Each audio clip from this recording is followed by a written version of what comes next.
Почитувани рудари, работени во рударско-енергетскиот комбинат во Битола и рударско-енергетскиот комбинат Осло.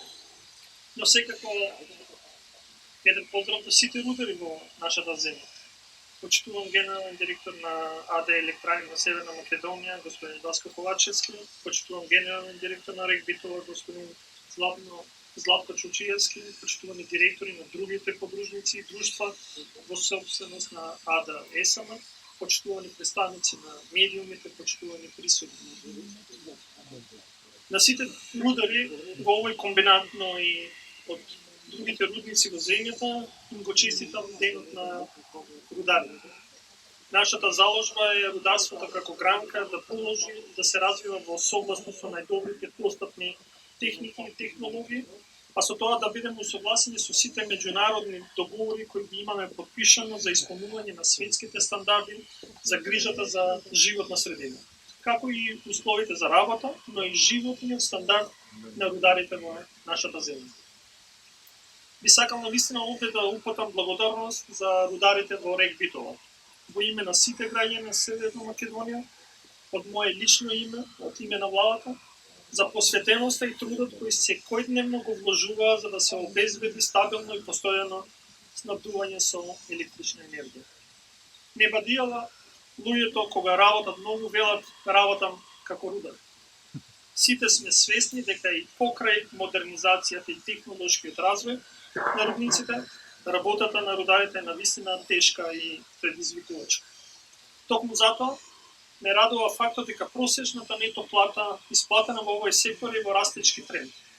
Според податоците од Државниот завод за статистика за просечната нето плата за периодот јануари-јуни 2021 година во секторот рударство и вадење на камен изнесува 39.324 денари и бележи раст од 6,3% во однос на периодот јануари-јуни 2020 година.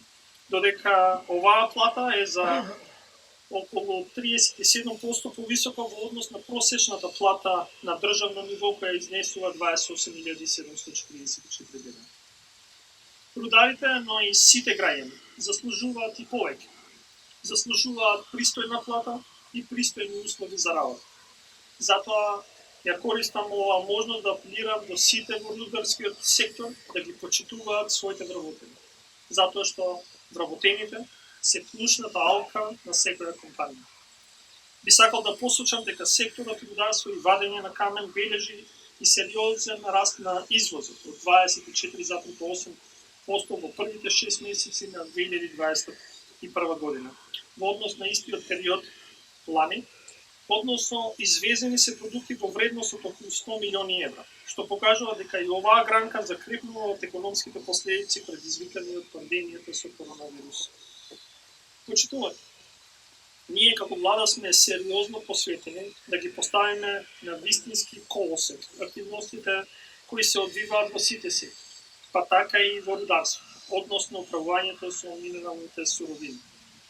Во широки консултации со академската и стручната јавност, граѓанските организации и стопанството, неодамна владата донесе предлог на измени и дополнување на Законот за минерални суровини, кој е доставен до собранието, со кој се овозможува одржлив развој на рударството со особен фокус на заштита на животната средина и одржување на високо ниво на квалитет на животот на граѓаните.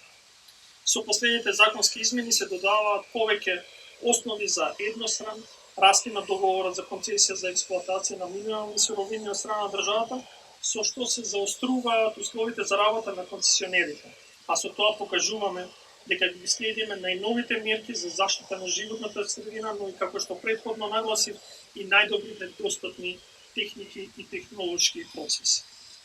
Исто така се зајакнуваат мерките за следење на наплатата на концесиските надоместоци и се додаваат јасни и прецизни услови за достава на финансиска гаранција која би ги покрила можните настанати штети, доколку концесионерот не го рекултивира земјиштето кое што е деградирано со експлоатација.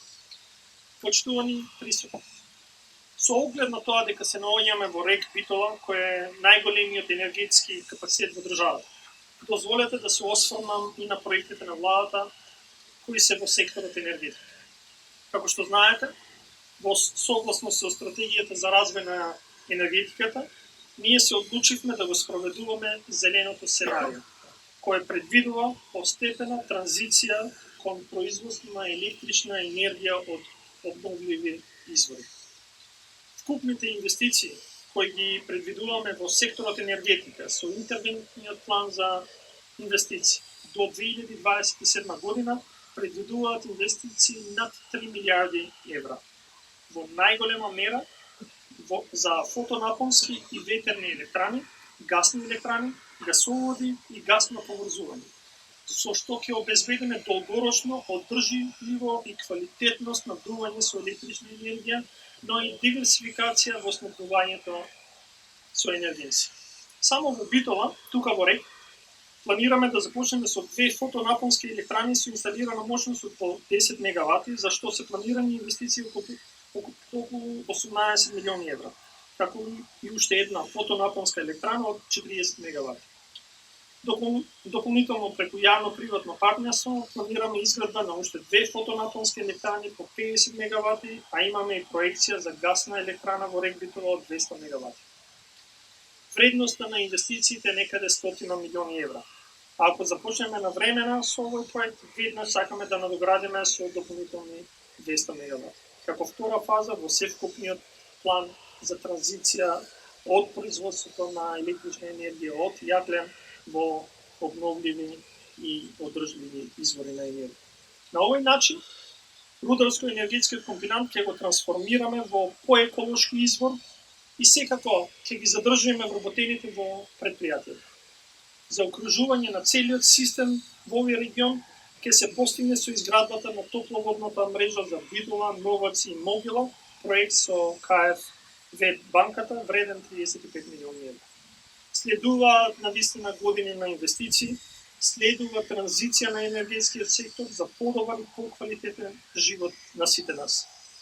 Почитувани рудари, дозволете ми уште еднаш да го честитам денешниот празник и да го завршам денешното обраќање со вообичаениот рударски поздрав. Среќно!